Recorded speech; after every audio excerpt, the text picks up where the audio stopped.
pessoal, tudo bem com vocês? Espero que sim. Eu sou Daniela Rocha, estou falando aqui diretamente dos estúdios do SEDUC, né, o Centro de Educação da Universidade Federal de Itajubá. E estão presentes aqui comigo para dar vida, né, a esses Saberes e Prosa, o Marcelo Daige, que é o responsável pelo estúdio, e a Tatiana Amaro, que é a nossa colaboradora e a voz dos bastidores. Além das nossas queridas convidadas, Laura Dardot e Daniele Ornag. Muito obrigada pela disponibilidade de vocês estarem aqui. Pessoal, Saberes e Prosas, ele vem com o intuito de trazer o conhecimento científico e o conhecimento popular, né, para que a gente possa conversar sobre eles e refletir, né, sobre esses conhecimentos que eles nos apresentam. Então, se você tem interesse nesse tema, sigam a gente, deixe seu like, que isso é muito importante para a divulgação do nosso trabalho, certo? A gente vai fazer uma apresentação aqui, deixa eu pegar que eu não decorei ainda, das nossas queridas mulheres maravilhosas e colaboradoras, né, desse assunto que a gente vai tratar hoje, que é permacultura, agroecologia e bioconstrução. Então, a Laura Dardot é engenheira eletricista pela Universidade Federal de Minas Gerais, mestre em Engenharia da Energia e doutoranda com foco, né, em energias renováveis pelo POSMAR, Programa de Pós-Graduação em Meio Ambiente e Recursos Hídricos, ambas formações pela Universidade Federal de Itajubá, Unifei. Ao longo dos últimos 20 anos, a experiência adquirida nas áreas de engenharia, pesquisa e inovação capacitaram a Laura a empreender e, desde 2021, atua como gestora do Pé da Pedra, que é um dos assuntos principais também hoje aqui. Espaço onde desenvolve agroecologia, permacultura e bioconstrução, oferecendo cursos, oficinas, vivências, visitas ecopedagógicas e consultoria.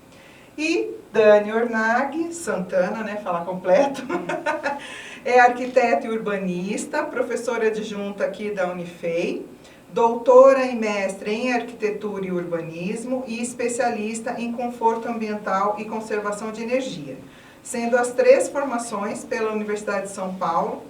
Coordenou o curso de pós-graduação em Desenvolvimento, Tecnologias e Sociedade, DTECS Unifei, sendo professora permanente neste programa e também no programa de Engenharia da Energia, né? E tem experiência em planejamento urbano e ambiental, conforto ambiental, projetos arquitetônicos sustentáveis e conservação de energia. Então, mais uma vez, agradeço a presença de vocês, meninas. E vamos começar o nosso papo. Começar pela Laura. Laura, fala pra gente como é que foi a sua trajetória, né, até você vir aqui para Itajubá e instituir o Pé da Pedra. Fala pra gente. Beleza. Primeiramente, boa tarde, né, para as meninas maravilhosas aqui, para todo mundo que está assistindo a gente. Muito obrigada por essa oportunidade de vir aqui falar um pouco do trabalho que a gente está desenvolvendo. Muito legal, acho que tem muito a ver aqui com as disciplinas que a Dani oferece. Sim. Também. E está sendo muito legal. Obrigada, Laura. E foi assim, primeiro eu me formei na engenharia elétrica em 2007, fui trabalhar na área de projetos industriais, então fazia projetos de infraestrutura na área de mineração, siderurgia, óleo e gás. Mas assim, eu sempre tive dentro de mim esse apreço pelo meio ambiente, sim, essa vontade de fazer alguma coisa em prol do meio ambiente. E aí eu trabalhava numa área que tem um alto impacto ambiental, né? Principalmente a mineração. Sim. É um impacto muito grande, você ir numa mina, ver aquele monte de minério, sabe? Uma área que era uma mata linda, maravilhosa, uma mata atlântica, uma montanha, né? Uma montanha, um cerrado. E de repente está tudo aquele pó vermelho, aqueles caminhões gigantescos levando aquele tanto de minério, é muita degradação. Sim.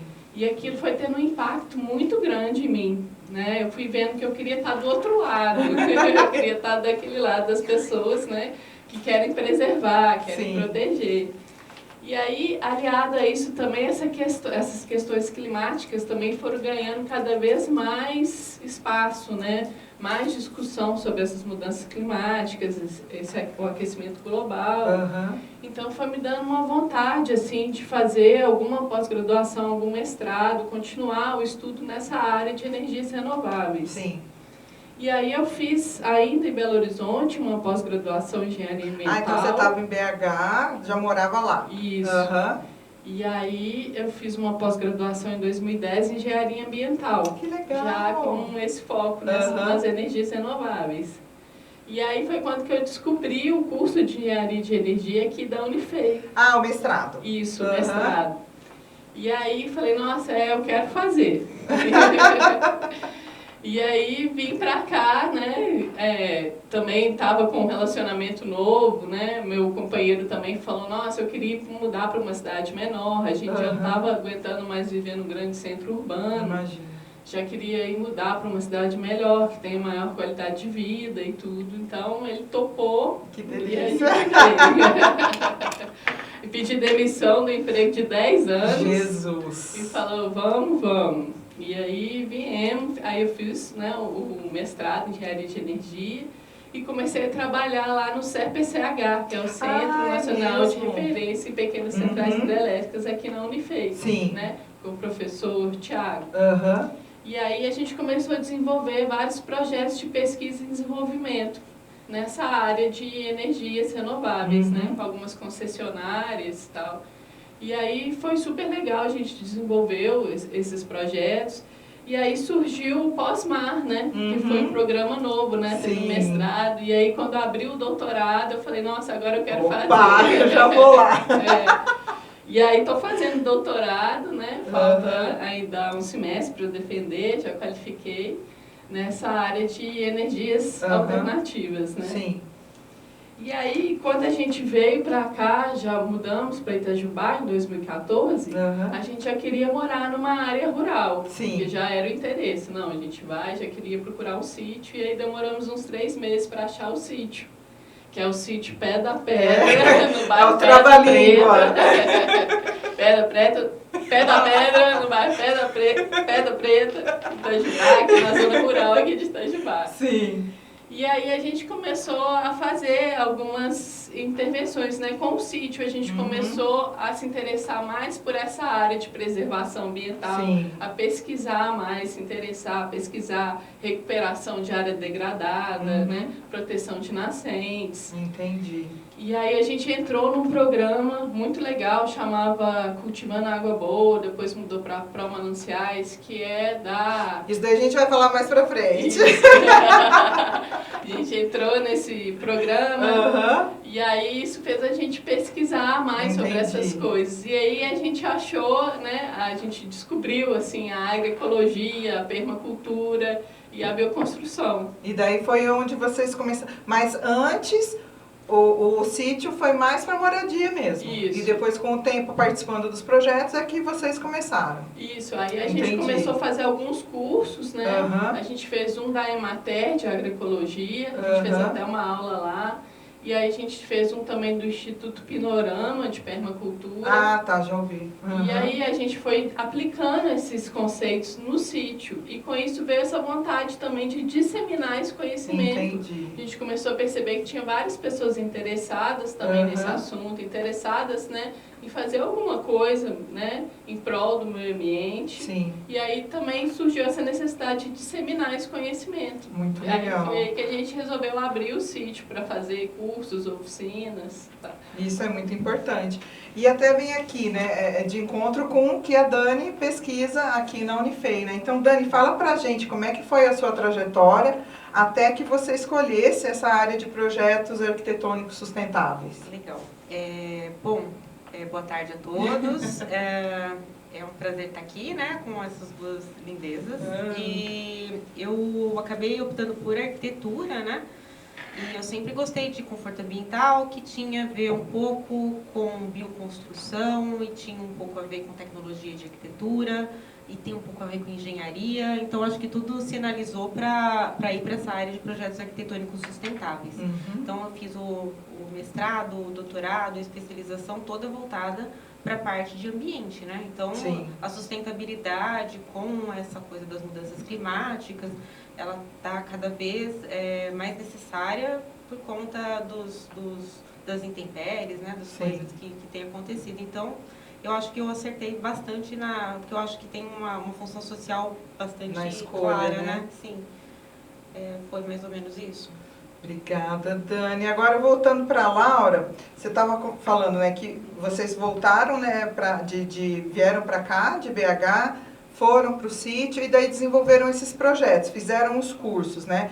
E foi através dessas melhorias, dessas obras, que vocês começaram a pensar em também compartilhar, né, levar para a cidade de Itajubá o que vocês aprenderam. Então, explica para a gente o que foi, né, como que foi essa ideia de vocês, através desses cursos, transformar o pé da pedra como algo que viesse disseminar esses conhecimentos.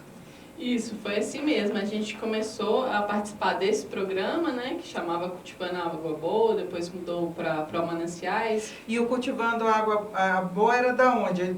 Da Ana? Então, era a Copasa, né, que é a Companhia de era Saneamento. daqui, regional. Isso. Com a prefeitura e com a Unifei. A Unifei também participa com a professora Ana Moni, com o PET ambiental. Eu achei que fosse o programa mais federal, então é local mesmo, da região. Ah, é estadual, tá. Isso. Bem, a Copasa com o estado de Minas, Entendi agora. E em vários municípios. E aí aqui em Itajubá, lá no bairro Pedra Preta, o nosso bairro foi escolhido, a gente não tem nada a ver, a gente já chegou, já tinha sido escolhido. Que legal! E aí foi escolhido para fazer esse projeto piloto. E aí eles davam assim, o arame, os morões para a gente cercar as nascentes. E aí fazia algumas palestras, né, para falar sobre a importância do cercamento das nascentes e tal, para a gente poder melhorar a água, né? Poder aumentar a água. E aí nisso a gente começou a pesquisar, e aí a gente fez esse curso de agroecologia também da prefeitura com a Emater. Muito legal, curso gratuito também. A Emater também é muito boa para cursos, né? Muito legal, os técnicos foram lá, a gente fez uma aula uma aula prática lá, né? Então, com isso que a gente foi descobrindo esses conceitos, assim, entrando nessa área que pra gente era diferente, né? Nós dois somos engenheiros, ele também civil. Então, a gente começou a estudar agroecologia e a gente percebeu que tinha tudo a ver com o que a gente pensava, né? Que a agroecologia, ela é o agro com o ecológico, né? Você cultivar o alimento, né? Mas respeitando o ecológico, o meio ambiente, né? Sim. E aí o princípio, né? A principal tese é o solo vivo, né? O solo não é só terra e areia, né? Ele é cheio de micro-organismos, né? Vermes, tudo. Então a gente precisa cuidar do solo primeiro, para depois a gente cultivar o nosso alimento, né? Entendi. É algo que a sustentabilidade vem também no trato adequado daquele solo, não usando ele até se esgotar. E trazendo elementos externos, fertilizantes, né? A gente importa fertilizante da Ucrânia, né? É algo assim, surreal, porque a gente mora num país tropical. Tanta terra, tanta coisa boa, né? Tanto substância natural para poder utilizar. Isso é uma das principais diferenças, que lá nos países temperados a gente tem um solo rico em nutrientes, né? O solo é rico em elementos químicos, né? E ele é raso. O nosso solo é profundo e ele é pobre em nutrientes, o solo em si. Mas onde estão os nutrientes? É na matéria orgânica, né? Quando a gente anda na mata... o pessoal varre. Pois é. Quando a gente vai numa mata, a gente vê que o solo está todo coberto, né? Sim. É diferente lá dos países temperados. Então, a gente importou essa metodologia de cultivo que estamos aí até hoje. Sendo que a gente tem, né, outras condições, igual na arquitetura, né, Dani? Você não vai fazer uma casa para a Ucrânia, lá para a Rússia, para a Sibéria, aqui né, no Nordeste. Um iglu. Pelo amor de Deus. Pois é, então, é a mesma coisa, a gente teria que estudar como que era feito aqui, como que os índios faziam, né? Exatamente. Eles cultivavam dentro da floresta, eles não desmatavam, tiravam toda a vegetação e remoíam o solo, né, revolviam o solo. Uhum. Então, com isso a gente foi aprender, né? A agroecologia também entra nas questões políticas, sociais Sim. também, Uhum. além dessa parte técnica do cultivo, né? E aí a gente conheceu a permacultura também, através disso. Uhum. E aí a gente tem até uma figurinha aí, né? Tati, você pode pôr pra gente, por favor? Que foi um conceito também super, que teve tudo a ver Vamos com o que ver. a gente pensava, que é um conceito mais amplo, né? Uhum. Que são 3 pilares fundamentais, né? O cuidar da terra, Uhum. que está ali no centro da mandala, o cuidar das pessoas e o econômico, com a partilha justa, né? Cuidar dos excedentes. Então, a gente tem os pilares ambiental, social e econômico. Que a gente precisa que os nossos sistemas, né? Sejam moradia, ou qualquer sistema, né? Cidades, qualquer coisa que a gente vá ocupar e construir, né? Ter esses 3 pilares, porque não adianta você ter um deles, né, ser economicamente Sobressaído, viável, né? Mas não é socialmente justo. É o que acontece hoje, né? Exato. A gente vê, né? Tem dinheiro, tem, né? Sim. Mas tem rico, tem pobre. Exato.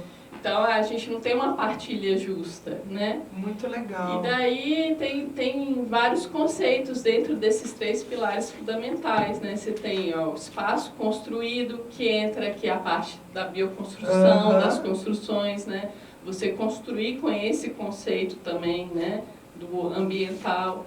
Tem a parte das ferramentas e tecnologias, a parte da educação E cultura. Eu achei muito saúde. legal esse saúde, bem-estar espiritual também, né? Então leva Isso. esse lado também subjetivo da pessoa, né? Isso. Muito legal. Porque nós somos seres inteiros, a gente não pode partir a gente em pedaços, né? Exatamente. Então a gente faz hoje, a gente habita hoje de uma maneira que a gente secciona tudo, como se a gente não fosse integrado, né? Uhum. No meio ambiente. E também, acho principalmente, sem subjugar a natureza, sabe? Exato. Você trabalhar junto com a natureza, você observar como a natureza opera. A gente vê que na natureza é tudo circular, né? Sim. Não existe um resíduo, um lixo que não serve para nada e fica lá no canto. Não. O resíduo de um sistema é a entrada do outro sistema. São ciclos fechados, que um alimenta o outro, né? A Começo, folha que cai, meio e fim, né? Exatamente. a folha que já não serve para a árvore, que caiu, secou, ela serve para o solo, né? Ela vai enriquecer o solo, é matéria orgânica para o solo, né? Sim. Então, os dejetos do animal, né? Vai ser também um substrato. Então, são ciclos fechados. E isso é da permacultura. Isso, são os pilares Entendi. fundamentais. Que a permacultura é um conceito que foi criado pelo Bill Morrison, né? A Dani também é melhor A do que eu Dani pra sabe falar. esses nomes complexos. No final da década de 70, Uhum. como uma ferramenta de design, né? De assentamentos, né? Dani, fica à vontade de falar pode isso. falar. Então, eu acho que essa parte de ambiente construído e essas ferramentas, elas começam a ser implementadas nessa época, porque o pessoal tinha uma ideia de que a arquitetura tinha que ser as coisas muito tecnológicas, Uhum. desprezando tecnologias já vernaculares, tecnologias que já são sabidas, né, de muito tempo. Tecnologias antigas, Sim, ancestrais. exatamente, ancestrais. Como guardar água em cisterna, coisas simples, Que né? hoje né, moda e é antigo, Sim, né? Se a gente for ver. E a gente pode, né, dar muita qualidade ambiental para o espaço através de coisas simples. Então, a arquitetura se distanciou um pouco disso e depois ela voltou na época da Revolução Hippie. Adorei. Né? Acho Adorei, que Revolução. tem essa pegada, assim. Não, e agora que você falou, eu falei que antigamente tinha cisternas, né, e agora voltou, mas é que também os nossos espaços construídos, eles ficaram mais confinados. Sim. E com isso impermeabilizou muito mais, né? E por isso nesse retorno da necessidade também de ter essas cisternas para captação de água e inclusive também ajudar em outros processos que possam prejudicar o lado urbano. Seria isso também? Também. É porque dá para você fazer isso na escala tanto do prédio quanto na escala urbana, né? A gente modifica muito o espaço construído. Então, a gente impermeabiliza muito, a gente cria ilha de calor, a gente retém contaminante nas cidades. Então, é muito importante que tenha essa integração dos elementos naturais, pode ser tecnológico ou pode ser simples, né? Como acontece com a permacultura, acho que vai por esse viés. Eu acho que a permacultura tem isso de juntar, né, as tecnologias com os saberes ancestrais. Uhum. Não é uma coisa contra a outra, né? Sim, a gente exatamente. tem que aprender a valorizar isso e saber que é um saber também e que pode andar junto as duas coisas, né? Acho que o principal também que eu vejo é que muitas pessoas acham que ou você preserva o meio ambiente, ou você tem um desenvolvimento econômico. Exato. E isso é um mito, né? A gente precisa ter os dois, a gente pode ter os dois e a gente precisa ter os dois. Porque nós precisamos da natureza justamente para existir, né? Nós somos um elemento do ecossistema, Exato. né? A gente não domina o ecossistema, a gente é só mais um elemento dentro daquilo. Então a gente age como se a gente fosse, né? Superiores, independentes desse ecossistema, não independentes e controladores desse ecossistema. E hoje em dia a gente está vendo que a gente não é, a gente controla é uma nada. Somos descontrolados por esse ecossistema. Uma pecinha totalmente não fundamental ali, né? Que a natureza continua sem a gente. Então, acho muito importante, acho que por isso que a permacultura hoje está ganhando muito espaço, né? Que é um conceito já antigo, mas que está voltando exatamente por trazer isso tudo entrelaçado, né? Não olhar só para um lado. Exato. Somos tudo integrado, né? É o que a gente fala da visão sistêmica, né, do todo, da relação desse todo com as partes, né, que a gente precisa realmente prestar atenção. Não que aquela visão cartesiana não seja importante também, porque ela nos traz descobertas importantes, mas é justamente nesse sentido de agregar, né, não excluir. Uma coisa não está contra a outra, acho que é um mito que a gente tem que quebrar. Ou científico, né? Acho que é o principal ponto aqui, né, do podcast. Exato, é isso. O científico com o ancestral, a gente pode dialogar, né? Imagina se os europeus tivessem chegado aqui e tivessem tido essa visão na troca com os índios, né? Como que a gente na troca. Pois não subjugar, não impor uma cultura. O seu contexto de vida. Mas entender a troca. Talvez a gente estaria num ponto melhor do que a gente está hoje, né? Assim. Deixa eu só tirar uma dúvida. Da agroecologia, eu sempre ouvi falar, né? Assim, quando no pouquíssimo conhecimento que eu tenho, seria aquela a agricultura onde houvesse também a mistura de tipos de, como é que a gente pode dizer? De culturas, isso. Também é isso. Rotação de culturas? Que a gente tem a agrofloresta, acho que você está querendo falar da agrofloresta, é isso mesmo. Isso, é um outro Então, conceito. a agrofloresta dentro da agroecologia. Isso. Faz parte desse contexto. É uma metodologia também de cultivo que imita a floresta, né? Com os estratos. Você vê que a floresta ela tem os estratos, as plantas pequenas, as médias, as grandes, né? Então a gente imita isso e a cobertura do solo, né, é o mesmo conceito da agroecologia, de você manter o solo vivo, de você manter essa matéria orgânica no solo, né, e imitando a natureza. Você pode cultivar dessa maneira, né, é uma oposição ao monocultivo que a gente tem hoje, né, é possível você cultivar de uma forma comercial, sabe, utilizando esse conceito de agrofloresta. Você vai misturar as espécies como na mata, né? E você consegue extrair e vender, fazer excedente da mesma maneira. É uma metodologia diferente. E lembrando também que quem nos alimenta são os pequenos e médios produtores, né? Não são os grandes, né? Então, e dá para fazer isso em espaços grandes. A gente tem... E também nem tão grandes. Em qualquer lugar. Dá para você fazer isso no seu prédio, no vasinho, né? E dá para você fazer isso... até deixar aqui, a gente tem um documentário chama Kiss the Ground, que é Solo Fértil em português na Netflix, que explica muito esse conceito da agroecologia, da agrofloresta. Mostra, inclusive, é um documentário americano, né? Mostra, inclusive, lá naquela região central dos Estados Unidos, lá, o pessoal utilizando essa técnica em grande escala, sabe? Que 10 é bom, né? Coisa de gente antiga, que 10. Eu ia perguntar, eu ia falar, eu até acho que comentei com você, Dani, teve um aluno nosso da engenharia ambiental que ele cultivava café ao lado do abacateiro e falava que o café ficava maravilhoso, que eles se davam super bem. Café com banana, né? Nossa, eu não sabia disso, muito legal. Os índios tinham essa coisa de rotacionar também, de deixar o solo, né, voltar um pouco aqui, deixar descansando e voltar. Então a gente vê que hoje essa monocultura, como que tá, né? Dá uma praga que a gente fala, destrói tudo. Na hora quando você tem a diversidade é a chave de tudo, né? De tudo, tanto humana quanto né, vegetal, animal que nós somos também, não é mais. E aí ela faz com que o sistema seja forte. E veio uma, né, que a gente chama de praga, mas são seres também que cumprem outras funções, né? Que os tem insetos. Então eles não vão destruir tudo, eles vão na planta que está mais fraca, né? Então eles vão ter uma ação mais local. Por quê? Porque o sistema está forte, o sistema é diversificado. Né? Nossa, muito legal.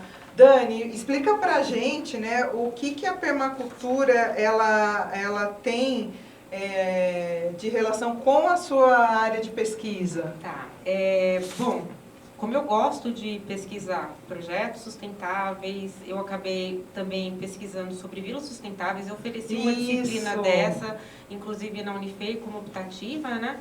E ela incorpora bastante da permacultura, da agroecologia, para se viabilizar, né? Então, você encontra dentro dessas vilas, você encontra reuso de água, você encontra também biodigestores. A gente até foi numa experiência dessa, a gente foi no IPEMA, que é uma vila sustentável. Em Ubatuba, né? Tem banheiro seco, tem bioconstrução. Muito legal, nunca tinha visto banheiro seco na minha vida. Muito legal. E assim, minhocário, né? Eu me lembro. Então tem várias técnicas que podem fazer com que a vila seja um pouco menos perniciosa ao meio ambiente, né? Então técnicas de construção com materiais naturais, que são uma coisa que também foi pouco explorada porque tem pouco valor de mercado. Então, é algo que a gente precisa se reinventar para fazer com que não seja só o aspecto econômico a ser contemplado.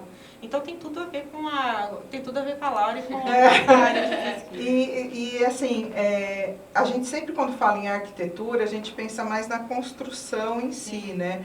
E a arquitetura ela não envolve só isso. Não, porque a formação de arquiteto e urbanista no Brasil, ela contempla você planejar grandes espaços que são as cidades. Então, a vila eu acho que é meio que um meio termo entre a cidade e a construção. E que poderia bairros, planejar, né? De forma sustentável. Exatamente. Usando a permacultura como base. Sim, muito interessante. Com certeza. Isso, ela foi criada como um design para assentamentos, né? Exatamente isso, para você interligar tudo, né? Você utilizar melhor os recursos, né? Entendi. A permacultura vem da cultura do permanente. Né? Tá, e tá vendo? Para você permanecer. Hoje a gente falaria sustentável, né?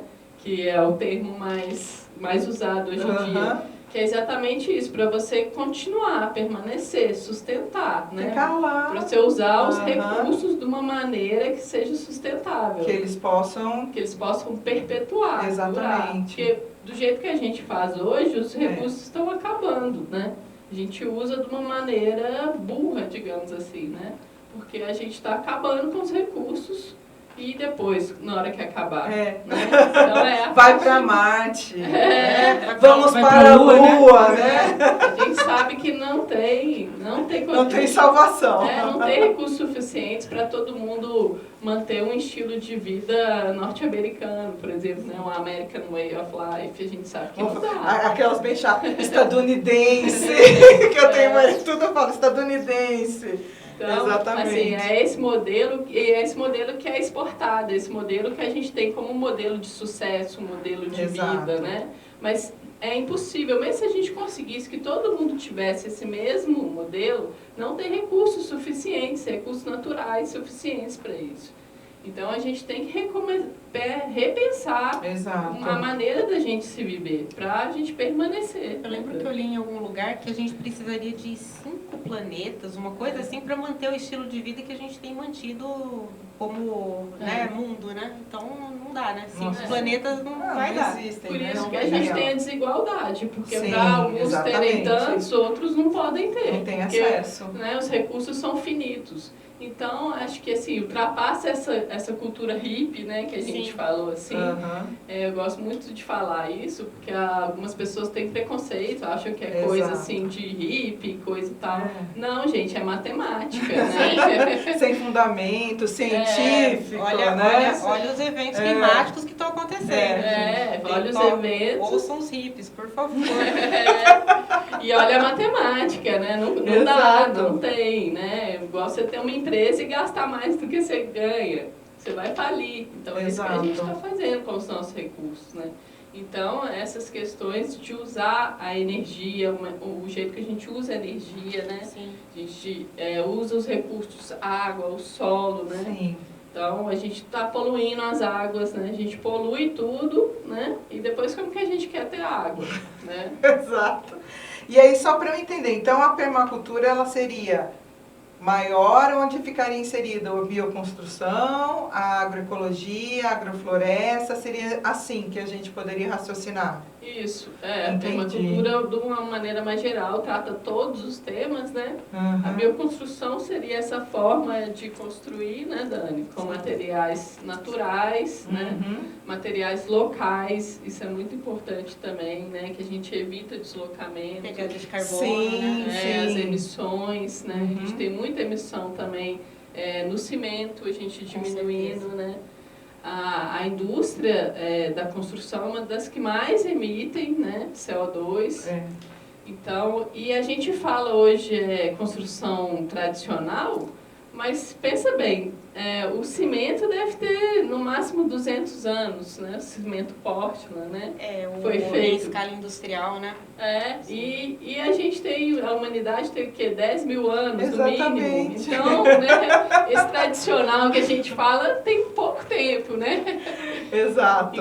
E como que a gente já causou impacto em pouco tempo, né? A gente foi igual a Dani falou, a gente foi impermeabilizando tudo, né? Com cimento. E aí, não tem mais, não infiltra mais a Chega água. uma hora que não dá. Né? A gente está com o aquecimento também, né? Aquece também o cimento, ele não Exatamente. tem essa permeabilidade térmica, né, Dani? O próprio asfaltamento, né? Isso. Isso não deixa as cidades nada hospitaleiras, né? E assim, Pelo ó, contrário. já eu fugindo aqui, né? Inclusive a gente fala, né, asfalto ecológico e tal, é importante, mas assim, ele também vem de resíduos de outras coisas, então se a gente for pensar nesse ciclo, ó, o asfalto ecológico, beleza, mas ele usa resto de outras coisas que, se a gente tivesse algo mais inteligente, né, um raciocínio mais inteligente, a utilização mais inteligente, nem precisaria. A gente tem uma briga lá no nosso bairro também, Uhum. porque véspera de eleição, todo prefeito chega lá para querer asfaltar, Asfaltar, né, que é a zona aham. rural. Aí leva aquele asfalto fininho, não Uhum. faz nenhuma base, não faz um sistema de drenagem e asfalta de qualquer jeito lá. Aí vem as primeiras chuvas, já dá aquele monte de buraco. E daí mais resíduo, mais sujeira. Isso, vai tudo pro rio. Pro rio. E a gente tem, por exemplo, calçamento, bloquetes, que são sistemas que infiltram a água, né? eles melhoram as vias, né? Que realmente as vias ficam destruídas, é difícil de transitar, claro. Com certeza. Mas a gente tem outras tecnologias, então a gente briga para falar, não, traz bloquete. Aí fala que não tem mão de obra para pôr bloquete, sabe? Quando a gente põe bloquete, a gente põe as drenagens laterais. Então a gente tem infiltração, diminui a velocidade da água. A gente tem lá um caso que tem um pedaço da estrada nossa lá que é com bloquete e outros pedaços com asfalto. O bloquete nunca teve uma manutenção. A gente não vê buraco, não vê. Tá lá, desde que eu vim pra cá, tem 10 anos. E o asfalto é todo ano, é buraco, tem que ir lá. Então, tá vendo, sabe? São tecnologias que existem aí. É questão de mudar a mentalidade, né? E perceber cientificamente, eu acho que é importante isso. A gente validar de maneira científica, né? A Dani tem uns laboratórios, fazem teste lá, né, Dani? O pessoal da engenharia civil também tem laboratório para fazer teste de compressão nesses materiais mais naturais, que hoje em dia tem regulamentação, mas acho que a gente vai falar disso um pouco mais para frente. Mas, de modo geral, dá para fazer isso com tijolo de cimento, que é muito menos pernicioso do que o próprio cimento em si, né? Que ele vai com poucas partes. Eu acho que é 7 partes de terra para uma parte de cimento, se eu não estou enganada. Depois, qualquer coisa eu corrijo. A gente cola. Não tem problema. E também tijolo de adobe, taipa de pilão, taipa de mão. Tem várias tecnologias mais ancestrais, né, que podem ser bem incorporadas aí com outras tecnologias que a gente entende como tecnologia, né? Uma coisa um pouco mais feita pelo homem. Então dá para fazer, dá para mudar as características desses materiais também. Então, pegando o gancho que a Dani falou, fala pra gente o que você está desenvolvendo lá no Pé da Pedra sobre permacultura, bioconstrução, o que vocês estão fazendo lá para poder passar esse conhecimento, né? Então, a gente começou com isso, né, fazendo o cercamento das nascentes, fazendo um reflorestamento, para a gente garantir essa infiltração de água, né, melhorar a água. A gente começou fazendo também um saneamento básico, que era uma coisa que não existia também. Olha! Não existia tratamento de esgoto, era até engraçado, quando eu ia visitar, assim, os sítios quando a gente estava procurando e perguntava como que é o esgoto aqui, tem Copasa e tal. Aí, uma vez o cara falou assim, não, aqui é tudo direitinho, a gente joga tudo no rio.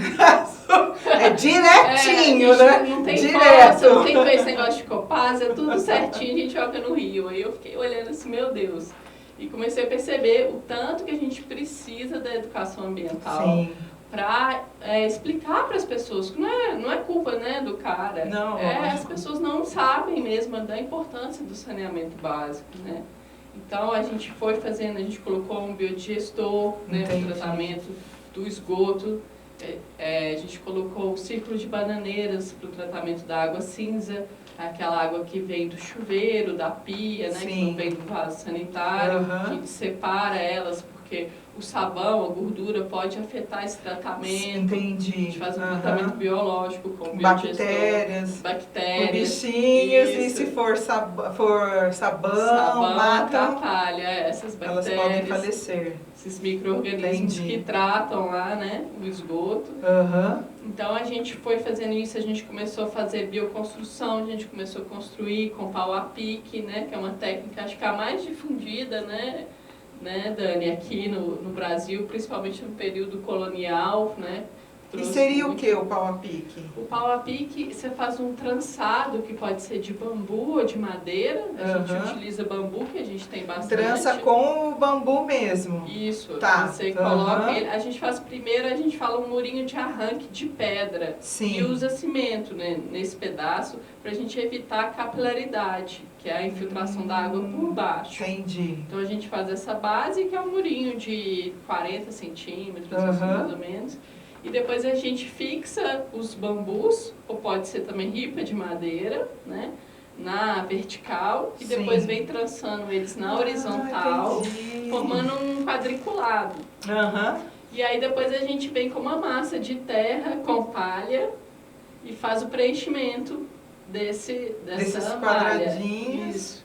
Aí depois a gente vem com reboco, que é uma fase muito importante, porque eu acho que muitas pessoas têm preconceito, porque às vezes elas viam casas humildes assim na roça, sem exatamente. reboco. Uhum. Que é uma coisa que acontece até na construção convencional com a alvenaria, né? Se a gente for nas comunidades, a gente vê várias casas sem reboco, com tijolo, À parede, vista, né?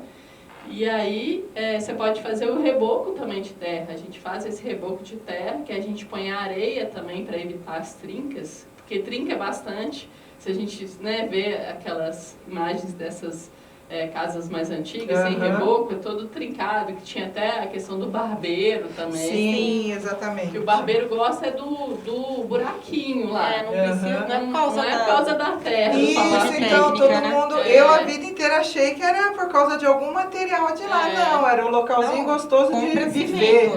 Você tem que comprar cimento. Pra matar o barbeiro. Isso. Entendi agora. Então, se você deixar a alvenaria sem reboco, ele também vai entrar lá. Ele gosta do buraquinho lá.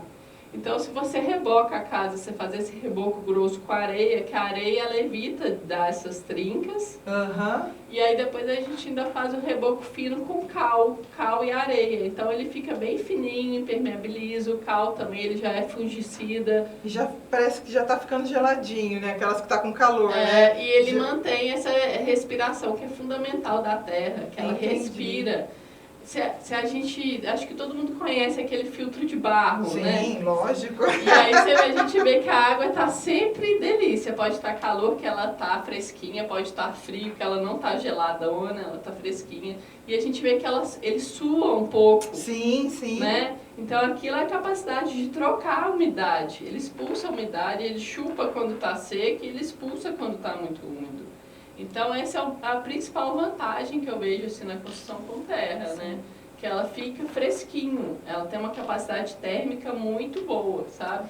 Nossa, eu fico assim um pouco chateada assim, no sentido de que quando eu fui ver financiamento para construção de casa, não se financia esse tipo de construção, só a construção basicona lá da construção civil, tradicional, né? Não, só. teve até uma proibição mesmo. Eu acho isso muito absurdo, sem sentido. Da ditadura teve uma proibição de construir de pau a pique, coisas que a gente tem que, né, tirar. Agora até tem normas, né? Acho que a Dani vai falar sobre isso. Já tem normas NBR sobre esse tipo de construção, né? Que mostra que elas são adequadas para que se viva dentro, né? Você não vai cair na sua cabeça. Elas são resistentes, até mais resistentes que o tijolo furado, por exemplo. Porque ele é um elemento vazado, né? Essa construção de pau a pique, ela fica densa, ela é totalmente densa, né? Ela não tem buracos igual o tijolo vazado, né? Então ela fica muito, até mais resistente do que uma construção com bastante tijolo, sólida, né? Fica muito sólida, legal. Fica bem sólida. Dani, fala pra gente o que você está pesquisando relacionado a esse tema. Então, vou falar de alguns trabalhos dos alunos que eu orientei aqui, de mestrado, né? Que foi o Davi Pacheco, que trabalhou com tijolo, solo, cimento, com agregados. Aí trabalhou O que seria tijolo, solo, cimento e agregados? Tijolo, solo, cimento é o tijolo ecológico, né? Onde se usa uma parte de cimento e 7 partes, eu acho que é 7 partes, tá? O solo seria a terra. Sim, aí você tem tipos de terra, tem que ter uma terra específica, com uma condição específica para poder agregar a esse material. E o Davi não só fez isso, como ele colocou resíduos dentro desse solo cimento, né? Foi vidro? Foi vidro, eu lembro. Bambu, e a gente comparou com o tijolo tradicional. Convencional. Não, tijolo ecológico tradicional, né? Então a gente fez essa comparação e determinou que o de vidro era mais interessante para compressão, era mais resistente, né? E menos absorção de água. Aí a gente também fiz outros trabalhos, os alunos meus também pesquisaram sobre taipa de terra ensacada, perdão, que era o caso da Renata. Você também pode trabalhar com terra, ensacando essa terra e depositando... Ah, tá. Olha aí, eu achando que era um tipo de terra. Não. Criatura lesada. A Renata que é professora... Você coloca a terra num saco. Sim, você faz é até legal, porque dá pra você fazer várias formas, né? Mais orgânicas, Gostei. É muito legal. Eu também tive vários alunos na graduação que trabalharam com tijolo de adobe, que é o caso do Matheus. A Michele trabalhou, a Mariana Albino também trabalhou. Com tijolo de adobe. Eu tô tentando não, a Sabrina, eu tô tentando não deixar de falar o nome das criaturas. Porque assim, foi super interessante e é um tema que eu adoro, né? Tanto que eu gostei que eu acabei propondo um projeto de extensão, que foi o Casa da Terra, que acabou rendendo uma prensa de solo cimento, né? A gente conseguiu essa prensa para poder fazer outros estudos. Só uma parte, quando a gente fala assim, rendeu uma prensa com tanta emoção, porque é difícil a gente conseguir as coisas. Qualquer equipamento, assim, a gente fica super feliz. Uma prensa! Sim. Enfim, feliz. Aí a ideia é também retomar esse trabalho, né? Que eu queria mostrar para as escolas, para as crianças, né? Entrando na educação ambiental também, que tem vários tipos de construção com terra. Aí entraria a parte de terra ensacada, entraria a parte de solo cimento, tijolo de adobe, taipa de pilão, taipa de mão. Aí a gente faria várias oficinas, né? Taipa de pilão, o que é? Taipa de pilão é terra socada. Você tá. Então tá no totão, né? Então, não. Pilão, é isso mesmo. E essa é bastante tradicional de verdade, porque era como os portugueses construíam aqui no início do descobrimento, né? E também esse trabalho foi viabilizado pelo Laboratório de Tecnologias Sustentáveis, que é onde está a nossa querida prensa tijolo de adobe, de tijolo de solo cimento, perdão, que também tem essa proposta, né, de trabalhar com tecnologias sustentáveis, cisterna, reuso de água, a própria prensa, né, materiais sustentáveis, materiais reciclados. No caso do Davi, trabalhou com materiais reciclados também. Então, tem tudo a ver. Assim, eu perguntar, né? Eu sei que tem um tijolo que ele tem o furinho, 2 furinhos. Esse é o adobe ou não? Ou é só... Não, esse é o de solo cimento. Que é o tijolo ecológico, é a mesma coisa. Não, então, porque o meu pai, olha que gracinha, meu pai construiu a chácara lá em Bauru, ele fez a prensa para fazer esse tijolo, e ele e meu irmão fizeram lá. Que legal. Então, como é que chama esse tijolo ecológico, pessoal? O que tem o tijolo de furinho? solo cimento, que aí você faz com bastante terra, né? Muito legal. Entendi. Nossa, olha, muitos anos, nem lembro quando que foi que eles fizeram. E olha a autonomia que isso gera. Sim. Isso é uma outra questão que a gente trabalha, né, nas oficinas. Essa autonomia de você mesmo construir. Poder fazer. Você ter esse conhecimento, você fazer, que era como era feito antigamente, né? Exato. Tinha os mutirões, tinha a Sim, comunidade, é era bem mais mesmo. unida. Então, hoje eu vou construir e vinha todo mundo para fazer o mutirão. Então, fazia super rápido, todo mundo amassava aquela terra, né? Fazia o pau a pique. E tinha essa autonomia, você não precisava pagar a mão de obra, porque hoje a gente está aqui na casa da Dani, amanhã a gente vai estar na casa da outra Dani. Comia bolo de fubá. Aí era pezinho. Ai, que delícia. Ai, credo, que delícia. Então virava até uma questão social também, Sim. fortalecer esse laço Exato, social. Né? isso é muito importante. E essa autonomia também, né? E tem a ver também com capacitação, né? Porque como são materiais fáceis de manejar, as pessoas elas podem ir reproduzindo para a comunidade que elas estão vivendo. Aí, comunidades rurais, por exemplo, você tem pouco acesso aí a materiais mais convencionais. Ou então difíceis de chegar Sim, até o exatamente, local. Exatamente, pagar frete. Sim. É super porque eu tava, o pessoal que mora na Vila Caiçara, né, que depende de barco, como é que vai chegar, né? Então, exatamente. Essa logística, exato, de transporte, bem interessante. Você já diminui bem essa pegada, né? Tanto de emissões quanto monetária também, econômico. Exato. Fica bem mais barato, o material está ali, né? Disponível. Sim, muito interessante. Perguntar, Laura, como que é feita a administração lá no Pé da Pedra e por quem? Como que vocês fazem isso lá? Então, sou eu e o meu namorado, o Jacques. Há 160 anos, namorado. E a Isabela também, minha filha de 6 anos. A Isabela vai aparecer, viu, gente? Calma aí, calma que ela vem. Ativamente, a gente fala que ela é fiscal de obra, ela chega lá e fala, isso aqui não tá bom, isso aqui tá faltando isso. E agora a gente está com um programa também de voluntariado. Isso, eu ia falar, perguntar para você. Como é que é? Está sendo super legal. A gente está utilizando a plataforma Worldpackers.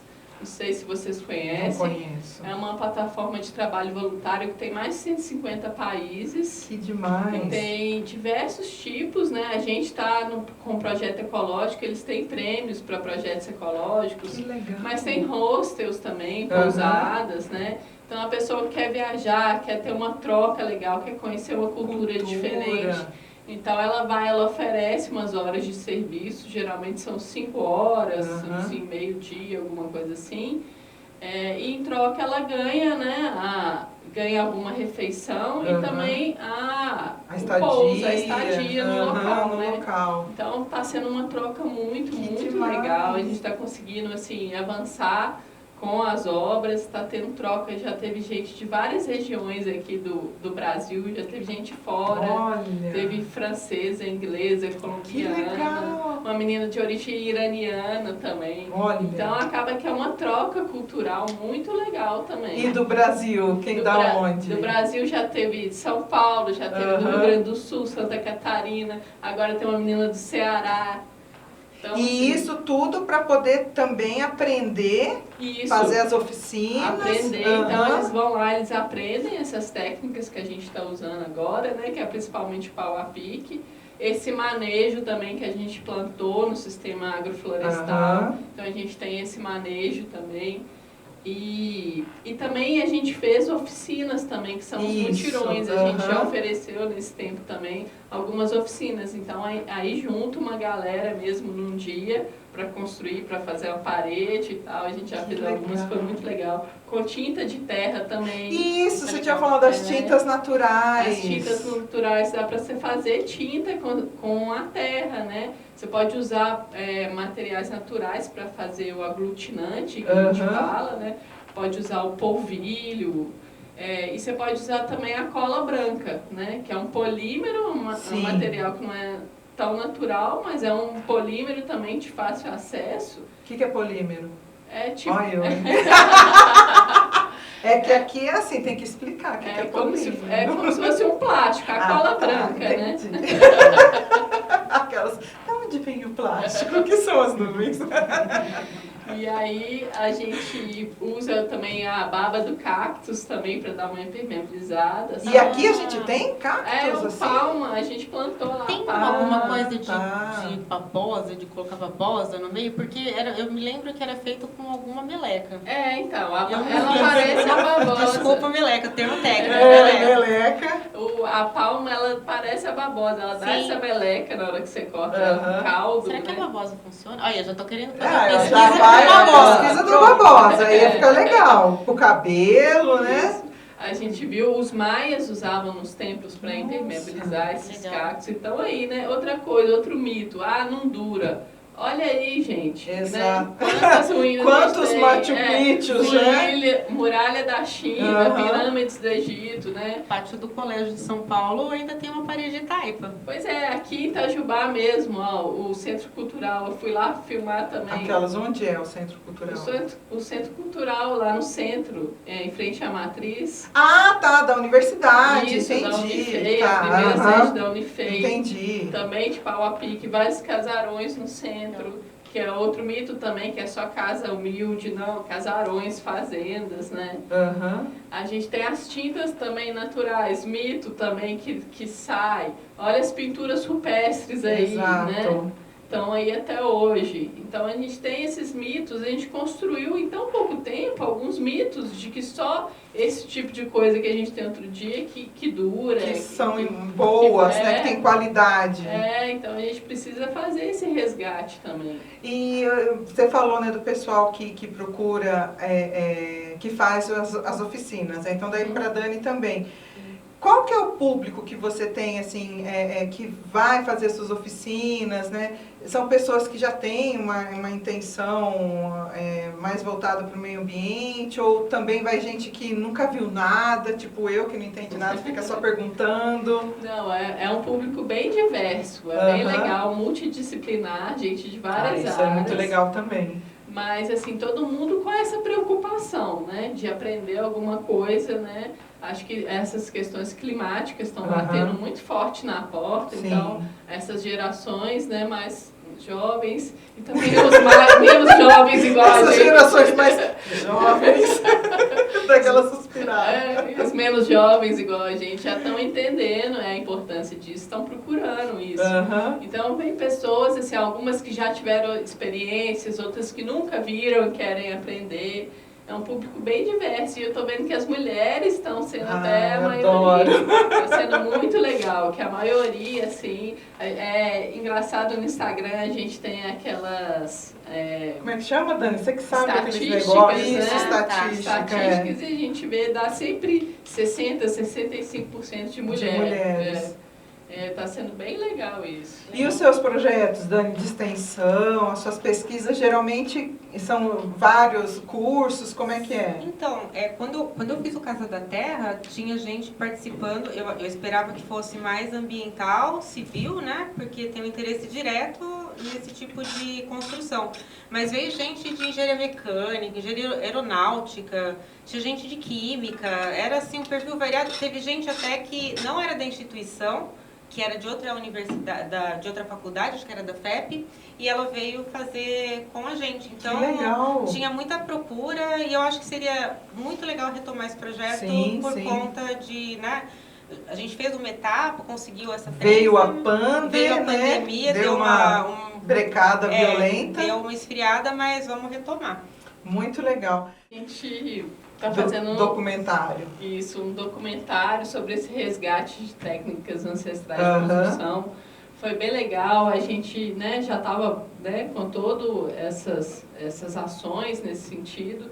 E aí a gente submeteu num edital da Lei Paulo Gustavo de incentivo à cultura, né? Que é uma verba federal, mas que as prefeituras que distribuem, né? Sim. Então hoje em dia a gente tem os editais para isso, que está sendo muito legal, né? Que antigamente era meio quem conhece quem e tal. Tá. Hoje está sendo uma coisa mais democrática, assim. Aberta a todo mundo, todos têm acesso. Né, definidos ali, de uma comissão julgadora. Ótimo. Então está sendo bem legal. E a gente submeteu esse documentário e ganhamos, foi super legal. Parabéns! Ficamos super felizes, ganhamos esse e uma oficina de tintura, né, de tintura natural, de tinta natural. Então a gente já fez, a gente está fazendo esse documentário. E ele fala o que, o documentário? Versa sobre o quê? Então, sobre esse resgate dessas técnicas ancestrais. Tá, entendi. E aí que são essas construções com materiais naturais. Sim. E aí a terra que é o elemento mais abundante que a gente tem, né? Ele está onipresente em todas as culturas, que a gente vê que todas as culturas, em todas as partes do planeta, tem esse tipo de construção. Cada povo constrói com o material que tem, né?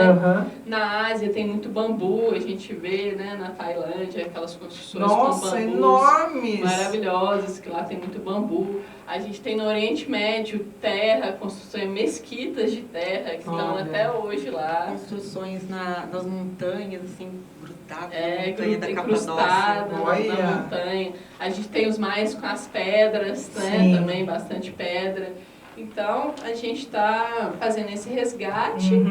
E aí a gente gravou também com as oficinas, sabe? A gente entrevistou o pessoal para ver como que eles acharam da experiência. Entendi. Então a gente tem uma parte técnica que a gente ensina, né? Com as oficinas, foi uma contrapartida desse projeto, fazer as oficinas. Então a gente fez uma do preenchimento do pau a pique. Você me perguntou de preenchimento. Isso, eu não sabia.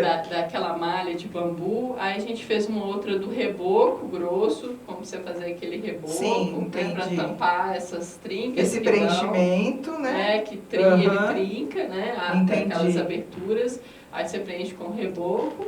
E depois as tintas de terra, né? Que seria um acabamento final de pintura. Eu vi que você postou, né, a arte, né? Mas um pouquinho 3D, assim, né? A gente faz também alto relevo. É muito interessante, dá para você fazer com reboco, com alto relevo. Então fica uma arquitetura autêntica também, né, Dani? Sim, com cara de local também, eu acho que isso é importante. Imprime bem, né, que é coisa mais simbólica. A identidade da pessoa, a identidade local da terra ali. Isso é você faz um projeto totalmente seu, não vai ter outra casa igual, né? Você exprime aí a sua criatividade, o que você quer. Hoje está tudo muito padronizado, né? Tudo. Todos os projetos são tudo igual, tudo reto, escuro, né? Até as pessoas são padronizadas agora, todo mundo com a mesma cara. Então Harmonização. A gente quer... Harmonização de casa. A gente quer fazer o contrário, diferente que é Residencial, legal, né? harmonização. A harmonização residencial. Ai, Deus. Então, essa arquitetura permite isso também, né? Essa autenticidade. É muito legal. E vocês estão desenvolvendo essas oficinas. Quais são os projetos futuros para vocês no Pé da Pedra? Então, a gente quer oferecer mais dessas vivências, né? Com bioconstrução, com permacultura, com agroecologia. As pessoas de fora que quiserem ter essa experiência, as pessoas daqui mesmo da cidade, podem passar o dia ou podem pousar lá. Day use. Day use. Passar o dia para day use. E também a gente está fazendo lá, né, alguns quartos, tem camping também. Ah, legal! E a gente quer muito fazer as visitas ecopedagógicas também, sabe? A gente já fez assim de uma maneira informal, de vir alguns estudantes. E aí a gente quer formalizar isso, assim, que é uma coisa assim muito forte para que seriam as escolas. Isso, as escolas irem lá com as crianças, adolescentes, até assim os jovens aqui também, já me fez, né, projetos de extensão. Firmar parceria. Isso, firmar parceria, estava começando até com a professora Márcia Viana, da área de saneamento. Nossa, total. A gente fazer, então assim, a gente quer fazer isso, levar, mostrar para as crianças. Entendi. Eu acho que é o principal da gente colocar, né, plantar essa sementinha para as novas gerações. Sim, e também assim, aquele fato de, olha, tem uma outra forma de fazer. Né?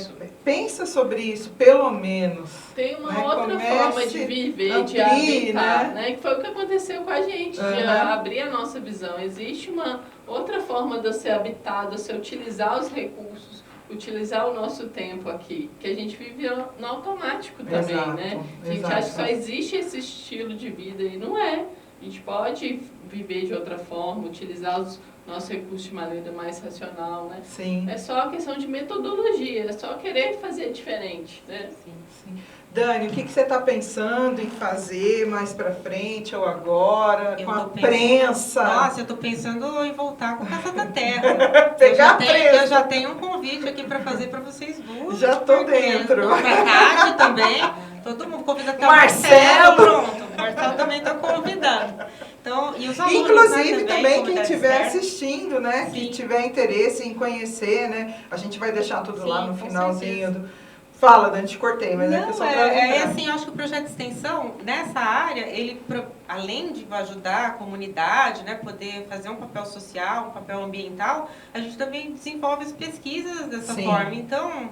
E fortalece essa ideia de que é possível. Com certeza. Trabalha com educação ambiental, ajuda a pessoa a desenvolver o olhar socioambiental, né? Então, eu acho que é muito importante. Não é só a parte da construção em si, mas é uma coisa de agregar, né? A gente viu isso, principalmente isso que a gente estava falando, né? A questão social. Como que muda, né, essa forma que a gente fazia as construções antigamente, se estreitava esse laço social, você tinha uma comunidade mais ativa, mais junta. Hoje em dia, né, a pessoa mora no mesmo prédio, não dá nem bom dia. Às vezes, dentro da mesma casa, cada um no seu celular e conversa. Nossa Senhora, eu já vi minha vida, assim, até eu chegar passando aqui. Um filme. São Paulo é assim, gente. E antes da Isa chegar, né, se você quiser até ver se eles responderam, no que a Isa... Fala da Isa um pouco a idade dela, o que ela faz lá. Então, ela tem 6 anos. E aí, agora, né? Isso. Mas ela nasceu lá, então ela, né, nasceu, a gente já morava lá, ela em Itajubense, nasceu aqui. Então ela acompanhou todo esse processo desde o início. E aí ela participa, a gente incentiva ela a participar. Sim. E a gente percebe como que isso está sendo muito benéfico para o desenvolvimento dela. Sim. Todas as professoras, ela está na escolinha desde os 6 meses. Eu ia falar da professora. Então, todas as professoras que passaram falaram comigo, nossa, a Isa, ela é diferente, ela está mais para frente. ela tem uma autonomia impressionante, assim. E eu acho que tem tudo a ver com isso, com essa vivência que ela está tendo, sabe? Ela participa da obra, ela entende. Isso é uma coisa legal de construir com materiais naturais, que as crianças podem participar também, né? Sim, sim. Não tem aquela toxicidade, né? Então é uma coisa lúdica, você pegar, né, mexer com barro, né? Tem a questão também até do aterramento, né? Entrando aqui na área da engenharia elétrica, a gente aterra as coisas, né? A gente faz um sistema, por exemplo, para-raio, né? Ele vai lá captar o raio e leva para a terra, né? A gente aterra as coisas, assim, para evitar choque. Problemas. Então a gente leva a corrente para a terra, que a terra dissipa aquela corrente elétrica, né? Então eu acho que isso acontece com a gente também, quando a gente pisa na terra, já tem até estudos científicos. Sim, eu estava vendo também. isso antes de vir para cá até. Isso, quando a gente está descalço, né? Os japoneses já fizeram vários estudos da questão da natureza, das florestas, como que isso tem um impacto positivo, né? E a terra especificamente tem isso também, a gente se aterra, a gente tira essas tensões. Sim, tudo, entendi. Né? Então acho que dá uma renovada, dá uma modificada, assim. Perfeito. E pode falar. Não, e aí todo esse desenvolvimento motor dela, né, também. de mexer com as ferramentas, mexer com as coisas, esquecido disso. de autonomia e também dessas trocas que a gente está tendo com os voluntários, o voluntariado também, essa troca assim, cultural. Nossa, imagina, também. Que legal! Ela está conhecendo pessoas de outras culturas, né, conversando e tal. A gente sai da bolha nossa, né? Exato. E começa a compreender também como os outros vivem, o que sentem. Eu acho isso muito importante também, né? Nesses contextos do coletivo, dos mutirões também. Você sabe, está acontecendo uma coisa. Então, além desse processo todo da construção, vem o social também, que você falou bastante, né? Isso. Que aproxima mesmo, que faz com que você veja, nós sofremos, a gente precisa de ajuda e vamos junto, né, levar isso. Porque nós somos seres sociais, Sim. a gente está esquecendo disso, tá? Cada um na sua individualidade ali, né, no seu virtual, mas nós somos seres sociais, a gente não vive sozinho, a gente não é um lobo solitário, né? A gente que nem sempre é solitário, né? Tem a sua matilhinha lá. A gente é mais como as formiguinhas, né, como as abelhas, a gente precisa da sociedade. Do social, né? A gente está indo para uma, eu acho que a gente caminha aí para uma socialidade, né? Se não for isso, a gente vai estar perdido. O planeta vai se vingar da gente. Já está, né? Já está acontecendo. Pois é. Eu posso Pode, lógico, você quiser, fica à vontade. Vamos achar ruim que, no Casa da Terra, também teve participação dos meus alunos de mestrado. Sim, e as também crianças ficam com ciúmes. Sim, sabe, as pessoas não vão gostar. E também dos colegas professores, né? Inclusive a professora Daniela participar, o professor Luiz Felipe, que já fez uma oficina, inclusive, de ele foi pintura. como Com o João, né? O João? Não é João o... Paulo? Não é João Paulo? Não, a gente não... sou Acho péssima. que tem que abrir a salinha lá. Abre. Você abre, Tati, por favor, a de vidro lá pra Isa poder entrar. A porta de vidro lá fora. Obrigada. Não. Então, gato, vocês queriam divulgar a página dos projetos de vocês, né, para poder o pessoal pesquisar. A gente coloca nas descrições também, mas só para fortalecer um pouquinho. Tá, Opa. Não, pode falar. Não, desculpa. Eu vou passar o Casa da Terra, que ele tem Instagram, o Casa, tem o do laboratório. E eu vou passar também alguns links sobre as você vai enviar para mim. Tá. Coisas que a gente conseguiu produzir nessa área, que mostrando que a academia tem um vínculo, né, com a bioconstrução. Sim. Aí agora tem as normas também que a gente não falou, mas tudo bem. Pode falar, fica à vontade. Agora está tudo normalizado. Tem norma para solo cimento, tem norma para tijolo de adobe, tem norma para taipa, então as coisas não são feitas assim de uma maneira já que as pessoas precisam de normas, né, não acreditam sem normas, então tá aí. Agora tem norma, tá? Basicamente isso. Pode acrescentar, Laura, se você tiver também mais informação. Então, eu trouxe até algumas referências aqui, alguns livros que a gente fala que é a nossa Eu pego lá, Bíblia. peraí. Aqui a minha gatinha. Ah, eu ia falar desse livro. Quando você falou pra gente botar o pé na terra, eu falei, Manual do Arquiteto Descalço. Esse aqui a gente fala que é a nossa Bíblia lá, sabe? Ele tem tudo, é um livro muito legal, tem ilustrações, sabe? Tem uma maneira fácil, uma linguagem fácil, assim, para pessoas que não são engenheiros, não são arquitetos, podem ler. Um ser humano normal. Tem ilustrações, dá para entender direitinho, dá para fazer, muito legal.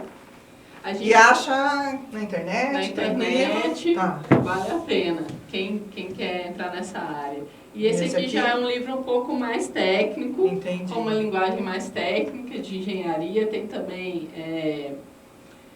testes, sabe, assim, gráficos e testes que ele utiliza também. É um alemão que ele fez um estudo assim, muito interessante em todas as regiões, assim, procurando essas construções ancestrais, essas construções com terra, né?